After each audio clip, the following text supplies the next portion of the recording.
This is the Global Economic Commodities Scrap Metal and Recycling Report by our Bentley roll-off trailer and pup trailer, August 2nd, 2021. U.S. weekly crude steel production rose to 1.868 million tons, an 84.8% steel mill utilization rate versus 91% plus in 2008. Production increases are still not meeting demand. WTI crude oil price rose to $73.95 a barrel. The IMF forecasts strong 6% global economic growth in 2021, which began bringing higher prices. U.S. weekly crude oil production fell to 11.2 million barrels per day, well off pre-COVID's high. Demand continues to increase, but U.S. production is lagging. This is as U.S. weekly oil imports, yes, oil imports into the U.S., are near a 14-month high of 7.1 million barrels per day. The U.S. weekly oil rig count fell to 385, but is trending up on higher prices. They remain well off pre-COVID and 2014's high.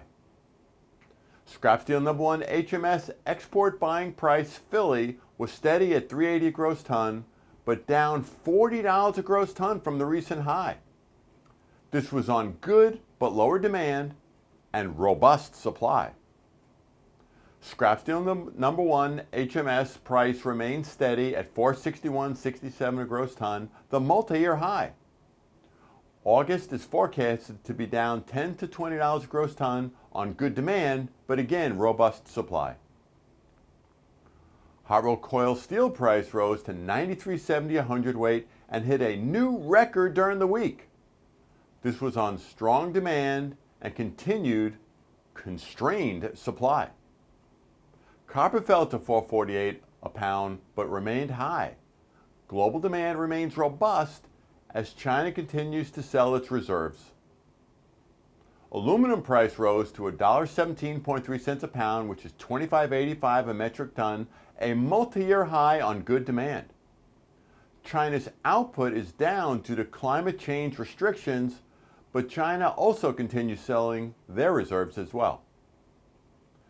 China's July NBS manufacturing index fell to 50.4, the weakest since COVID hit in February 2020. New COVID shutdowns and extreme weather is hurting output. Exports declined the most in 3 months and prices rose. Canadian June inflation fell 3.1% from a 10-year high. Shelter, transportation, and gasoline increased the most. U.S. June durable goods orders rose 0.8% from May's 3.2% surge. Non-defense aircraft parts and communication equipment rose the most. July U of M Consumer Confidence Index fell to 81.2, but it was actually revised higher to get there, yet it's at a 5-month low. Future expectations were higher, and there was slightly less 5-year inflation concerns. U.S. second quarter GDP, that's our growth, rose to 6.5%, which is great, but below the 8.5% forecast on strong spending of non-durable goods, but strong imports. The 6.5 is great compared to the slow 2.18 average in the pre-COVID 18 months.